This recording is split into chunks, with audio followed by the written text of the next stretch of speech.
Talk tonight is about authenticity, and it's about showing up in the world as our true selves with our vulnerabilities and strengths. Ideally, we should have learned it in our childhood, and our parents should have modeled how to be honest and transparent in the world.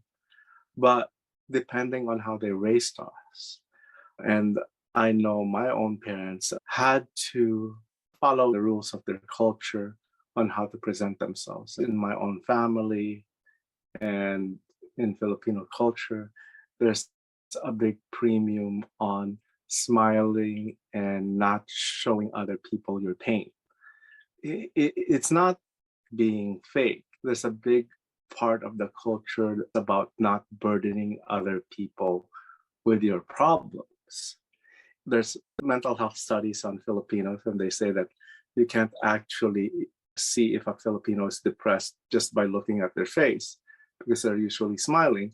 You have to ask them what's going on and how they feel. You have to scratch beneath the surface. It's not just Filipinos. All of us, at least at the beginning, like a front. One of the teachings I remember is that our core is our soul. That's who we truly are. Full, complete, unconditionally loved. The second layer is the personality that's formed from our childhood, the way we were raised and what we took in from our parents, the personality traits, and what we developed on our own. Then there's a third layer, which is what we present to the world, sometimes to cover up that second layer, especially if there's a part of the personality that we don't like or we don't think that's presentable.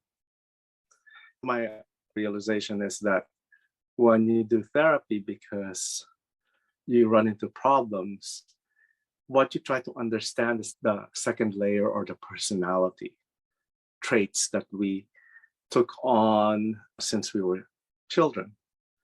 Being authentic in the world is not being ashamed of that personality and being honest with it, at the same time knowing that it's not the only thing that we are, that we are not just our personalities, that there is a soul beneath that. For me, being authentic is knowing that my personality is not perfect. There are traits that are considered good in what I do and considered mistakes or bad.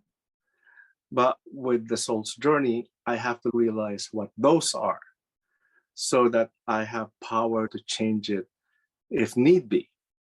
Being authentic is allowing ourselves to present to the world our vulnerabilities, the things about us that are imperfect, and also our power, the things about us that are good and of service to the world.